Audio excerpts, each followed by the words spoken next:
God bless you.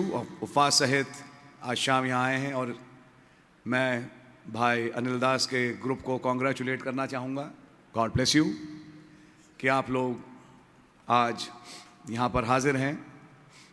हम भी जब रास्ते में थे, निकले तो टाइम से थे, लेकिन रास्ते में एक बहुत बड़ा जैम दिखा, फिर घूम फिर के आना पड़ा, इसलिए लेकिन थैंक गॉड बिल्कुल टाइम से हम पहुँच गए। खुदा उनका नाम मुबारक हो, प्रभु के नाम की तारीफ हो। थोड़े समय के लिए आइए कि खुदा के कलाम से कुछ बातों को देखेंगे, इससे पहले कि हम दुआओं में जाएं। दुआओं को लेके कई बातें हैं जो हमारे प्रभु यीशु मसीह ने बोली।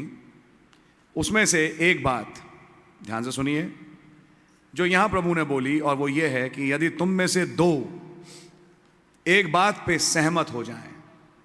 भाई जरा हिंदी में पढ़ेंगे शायद को। फिर मैं तुमसे कहता हूं, यदि तुम में से दो जन पृथ्वी पर किसी बात के लिए एक मन होकर उसे मांगे तो वह मेरे पिता की ओर से जो स्वर्ग में है उनके लिए हो जाएगी। तुम में से दो, ध्यान से सुनना शब्द, तुम में से दो। एक तुम और एक कोई दुनिया का, मैं उसकी नहीं सुनूंगा। ये दो होना चाहिए तुम में से। तुम में से दो, बात हो रही है उनमें से दो जो चेले हैं। आपकी समझ मारी है? जो चेले हैं, जो डेडिकेटेड हैं, जो खुदावन के साथ रात दिन लगे रहते हैं और प्रभु के साथ चलते हैं। और मैं विश्वास करता हूं ऐसे लोग यहां बैठे हैं। यहां तो दो नहीं, बहुत ज्यादा हैं, और किसी एक बात पे सहमत हो जाएं। जब टाइटस भाई एक लिस्ट दुआ में बोले और यहां पे उस पे एक नहीं कई बोले आमीन, तो इस आयत के अनुसार वो दुआ सुन ली गई, खत्म, फिनिश्ड हो गई दुआ, और उसका जवाब 100% आएगा ही आएगा। आपकी समझ मारी है? अगर हमने चंगाई के लिए मांगा तो वो चंगाई मिलेगी। अगर एक बैक्सीडेंट अवस्था से मांगा, मिलेगा। अगर किसी का हस्बैंड उसे वाइफ को तंग कर रहा है, शराब पीता है, उसे पीटता है, तो फिर हम पवित्र आत्मा की पुलिस को उसके पीछे भेजेंगे और फिर कुछ ऐसा होगा कि वो सब काम खत्म हो और वो परिवार ठीक हो जाए, है नहीं? समझ मारिए आपके? किसी घर में कोई लड़की है, वो ठीक काम नहीं बिहेव कर रही, खुदा रहम करे वो भी ठीक हो जाएगा। घर में कोई तनजुली है, वो चीज ठीक हो जाएगी। तुम में से दो एक बात पे सहमत हो जाएं, वो बात उनके लिए पूरी हो जाएगी, पिता उसे सुनेंगे। यह है मत्ती 18। 17वें अध्याय में प्रभु यीशु मसीह का अडॉप्शन हो चुका है। 17वें अध्याय में जब वो दुआ कर रहे थे तो उनका रूप बदल गया, उनके वस्त्रों के रंग बदल गए। समझ मारी है? अब ये वो यीशु मसीह नहीं रहे जिसके लिए कहा गया इसमें रहने में मैं प्रसन्न हूं, लेकिन 17वें अध्याय में अब ये कहा जा रहा है जो ये कहे इसकी सुनो। तो 17वें अध्याय से अब एक नया तमगा लग गया इस प्रभु यीशु मसीह में, जो कहे इसकी सुनो। वो तमगा लगने के तुरंत बाद 18वें अध्याय में उन्होंने ये बोला, जब दो लोग एक बात पे सहमत हो जाएं वो दुआ सुन ली जाएगी। अब ये कहा जाए ये मेरा प्रिय पुत्र है, इसकी सुनो। समझ मारी है? जो ये कह रहा है ये फाइनल है, और अगर ये बात फाइनल है तो आज फाइनल है कि जब दो लोग एक बात पे सहमत हों उनके लिए वो बात हो जाएगी। अच्छा, एक बात और भी है, गुनाह छिपाने से नहीं खत्म होता। जब कभी तबीयत खराब होती है तो टेस्ट कराते नहीं कराते? टेस्ट किस लिए कराते हैं? ताकि जो अंदर है वो बाहर आ जाए, ताकि उसका इलाज हो सके। गुनाहों को छिपाते रहें तो ये एक ऐसा फोड़ा बन जाएगा जो अंदर ही अंदर नासूर बन के जीवन को खत्म भी कर सकता है। समझ मारी है? अपने गुनाहों को छिपाएं नहीं, खुदावन के सामने और उसकी कलीसिया के सामने कबूल करें। बाइबल में लिखा है कि एक गुनहगार खुदा की हैकल में आया और उसने चिल्ला के छाती पीट के कहना शुरू किया, हे प्रभु मुझ पर रहम कर, मैं गुनहगार हूं, मैंने अच्छे काम नहीं किए। और प्रभु यीशु मसीह ने कहा वो धर्मी ठहर के मीटिंग से वापस लौटा, हैकल से। एक अपने आप को धर्मी ठहराता रहा, नहीं लेकिन मुझ में तो कोई कमी है नहीं,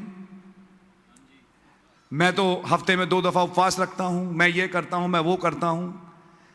खुदा ने कहा कि उसकी धार्मिकता उसके अपने काम थे जो हम ट्यूसडे को देख रहे थे, वो उसे मिली नहीं और वो धर्मी ठहर के नहीं गया मीटिंग से। लेकिन जिसने अपने गुनाहों को उजागर किया खुदावन के सामने, उसके लिए एक जवाब भी निकल के आया। आप समझ मारी है? कुछ गुनाह ऐसे हैं जो कि सबके सामने बोले नहीं जाते। वहां पे अगर आप इस आयत को अप्लाई करना चाहें तो अपने कॉन्फिडेंस में किसी भाई को ले लें। अब 2 हो गए नहीं, एक आप और एक वो भाई, और आप दुआ करें, आपकी दुआ सुन ली जाएगी। खुदा रहम करे। आपकी समझ मारी है?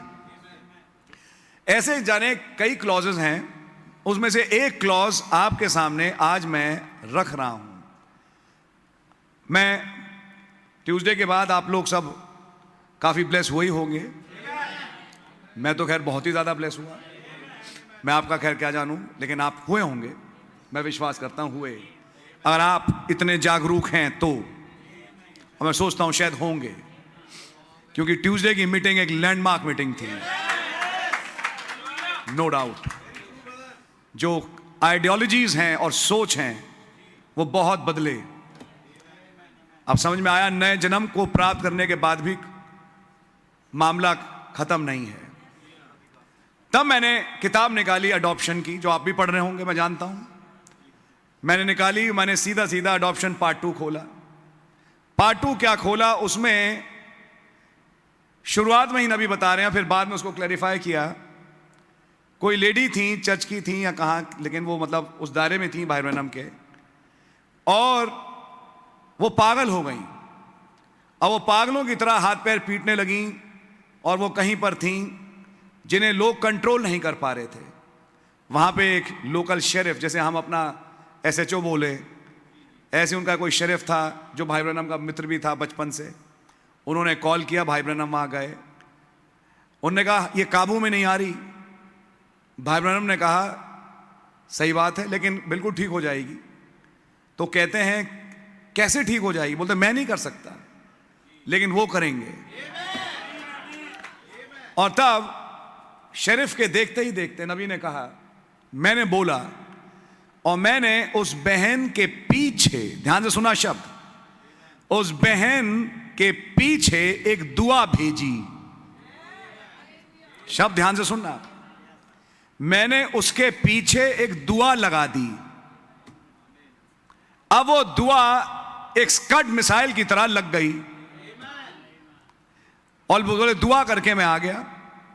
दुआ क्या करी, थोड़ी देर के बाद वो बिल्कुल ठीक हो गई, और बिल्कुल राइट माइंड में आ गई, और बिल्कुल सही माइंड में होके सही चीजें बोलने लगी, सब कुछ बिल्कुल सही हो गया। और तब शेरिफ देख रहा मेरी तरफ कि ये हुआ कैसे? बोले मैंने नहीं किया, उन्होंने किया है। समझ मारी आपके? वहां से एक बात और मिली, दुआ की पुलिस छोड़ी जाती है। समझ मारी है आपको? घरों में जब कभी तकलीफ हो तो कभी कभी पुलिस बुलाई जाती है। होता है कभी कभी ऐसा हो जाता है, कॉलोनी में कुछ कांड हो गया तो देखा तो पुलिस आ गई 2-3। हमारे पास भी एक पुलिस है जिसका नाम है होली गोस्ट, नबी ने बोला। और वो मूव होते हैं एक दुआ से। जब आपको कहीं दिखे कि अनर्थ हो रहा है, सही नहीं हो रहा, जाती हो रही है, ये चीजें ठीक नहीं है, जो होना चाहिए वो नहीं हो रहा, तो वहां पे आपके पास एक बड़ा साधारण सा वेपन है, एक दुआ छोड़ दो। दुआ रूपी पुलिस छोड़ेगी नहीं उस जगह को जब तक कि उस सिचुएशन को पलट ना दे। आपको लगे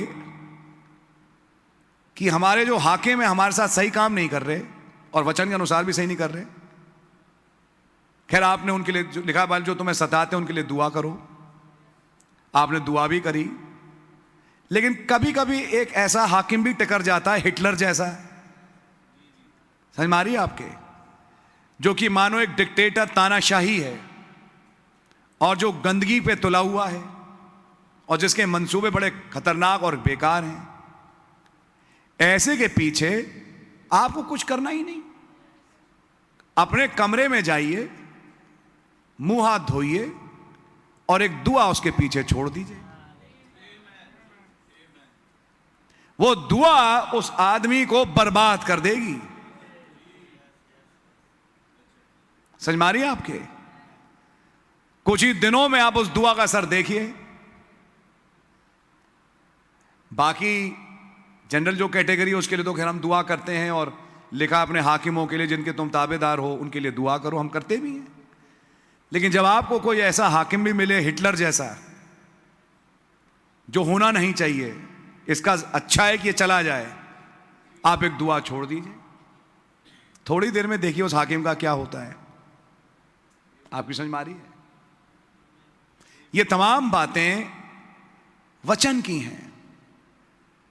कोई बीमारी है, उसके पीछे एक दुआ छोड़ दीजिए। आप एक दुआ आराम से छोड़ सकते हैं, एक पुलिस की तरह। अपने घर, अपने घराने, अपने आसपास के जो आपके लोग हैं, मतलब जानने वाले सर्कल में, मैं बात कर रहा हूं विश्वासियों की, खुदावन उस दुआ को सुनेंगे और उस चीज का जवाब जरूर देंगे। नबी अडॉप्शन में कहते हैं, आप अपने बच्चों के लिए होप्स ना खोएं। पढ़ा आपने? बोले कभी होप्स ना खोएं। और जब आप उनके लिए दुआ कर रहे हैं, विश्वास करिए कि वो आएंगे। और तब नबी ने कहा, चाहे कोई सिचुएशन हो, चाहे कैसे सरकमस्टांसेस क्यों ना हो, खुदावन उस बच्चे को लेके आएगा। और तब एक आयत नबी ने कोट करी जो यशाया में है, मैं विश्वास करता हूं, मैं खैर अभी एक रैंडम अभी याद नहीं कर पा रहा, लेकिन वो आयत है और वहां यह लिखा है कि उनके वंश धन्य गिने जाएंगे। वहां ये आयत लिखी और नबी ने कहा, और मैंने उसमें अपनी अडॉप्शन किताब में लिखा है, व्हाट अ वर्स। मैंने खोली तो मैंने पढ़ी, जो आयत स्पष्ट रूप में बताती है, अगर आप विश्वासी हैं तो आपके बच्चों के लिए उम्मीद है। आपके बच्चों के लिए उम्मीद है। आप बच्चों को बिना उम्मीद के मत छोड़ दीजिए, करिए दुआ और लगे रहिए दुआओं में। एक दिन आएगा जब असर निकल के आएगा। सो आप विश्वास करते हैं? सो गॉड रियली ब्लेस यू। मैं आपका ज्यादा समय नहीं लूंगा, हमारे पास बहुत टाइम है, आज लोग भी हैं, और आज एक सिंपल सा फॉर्मूला अपनाएंगे। जब एक भाई दुआ करेगा, 2 या 3, मैं कहूंगा अगर सब हो सकें तो बहुत ही बढ़िया, आमीन बोलेंगे, और वो आमीन वो सुनेंगे, और जब आमीन सुनेंगे तो समझ लीजिए वो दुआ पूरी हो गई। आमीन। मैं कहूंगा बहुत बढ़िया बात इसमें यह भी है, एक दुआ होती है मन ही मन, मन करी हुई दुआ में दूसरा शामिल हो नहीं सकता। लेकिन जब जोर से दुआ होती है उसमें दूसरा जन शामिल हो सकता है। तो मैं कहूंगा छोटी छोटी दुआएं करें, लंबी ना करें, ताकि अधिकतम लोगों को यहां चांस मिले। जिन्होंने कभी नहीं करी वो भी मैं कहूंगा आज मुंह खोलें। जब आप उपवास रख सकते हैं तो दुआ भी कर सकते हैं। यहां आप शक्ल देखने नहीं आए, दुआ करें, क्योंकि थके हारे हैं, सही बात है, दिन भर थक भी जाते हैं। तो यहां फिर जब दुआ हो दूसरा बैठ के सोए, भाई जाहिर सी बात है कमजोरी भी आती है, लेकिन अगर आप थोड़ा मेहनत कर सकें और अपनी उस कमजोरी पे गलबा प्राप्त कर सकें, इस मायने में कि जब कोई दुआ करे और आपको वो बात स्ट्राइक करती है, आप एकदम बोलें आमीन। और जब आप उसकी दुआ में आमीन कर रहे हैं और जब आपने दुआ करी उस पर कुछ दूसरे ने आमीन बोली, वचन पूरा हो गया और वो दुआ सुन ली गई।